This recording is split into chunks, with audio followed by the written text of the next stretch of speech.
As the night carried on inside, John slipped out onto the balcony, welcoming the cool night air as a brief escape from the lively energy of the ballroom. He reached into his pocket, pulling out a cigarette and lighting it with a slow inhale.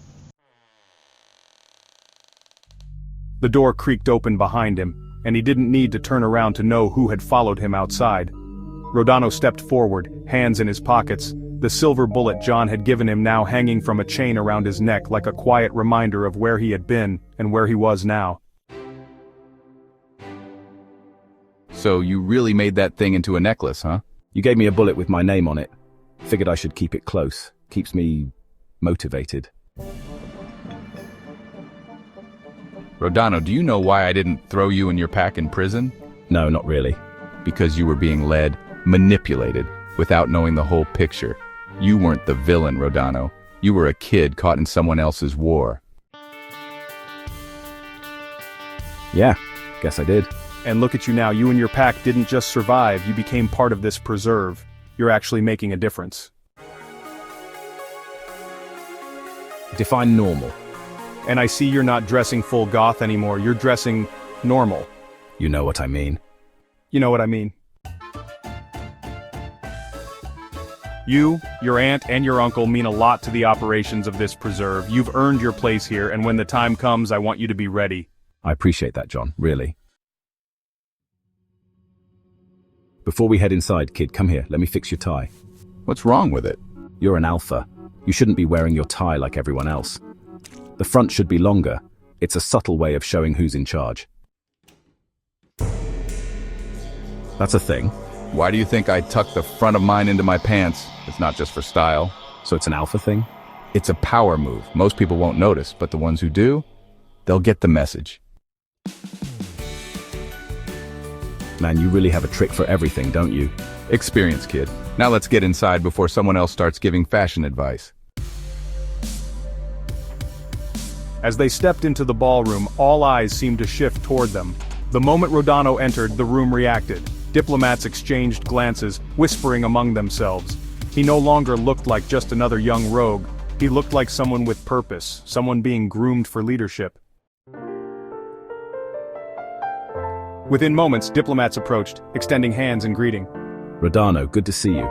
We've been hearing good things about the work you and your pack have been doing. Thank you. We are committed to the preserve and its future. John smirked from the side. It was a test, and Rodano was passing with flying colors.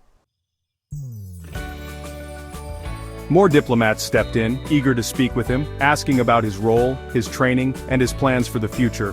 For the first time, Rodano wasn't being looked at as a former outsider, he was being seen as a leader. John leaned against the bar, taking it all in. Zeus stepped up beside him, sipping his drink. Looks like your kid's making an impression.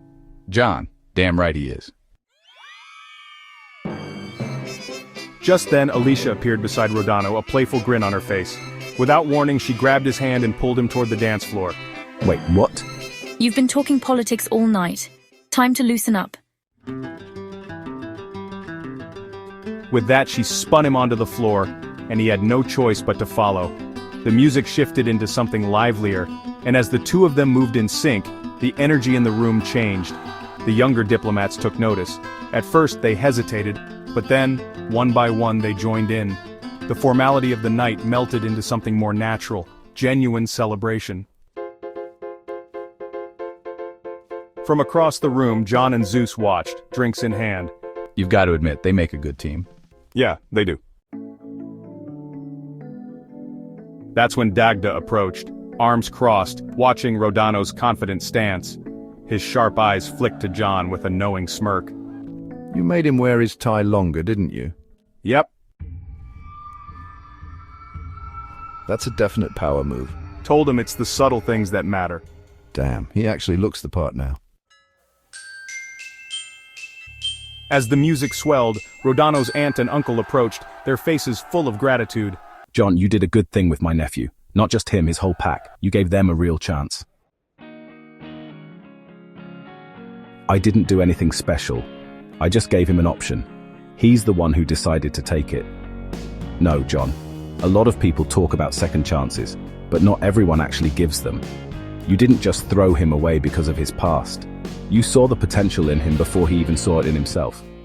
Yeah, well, he had a lot to prove. And he did. Hell, he's even wearing his tie the right way. Told you it was a power move. Whatever you did, it worked. He's stronger now, more sure of himself. He belongs here. And when the time comes, I know he'll be ready. With that, the music played on, laughter and conversation filling the room as a new future for the Preserve took shape.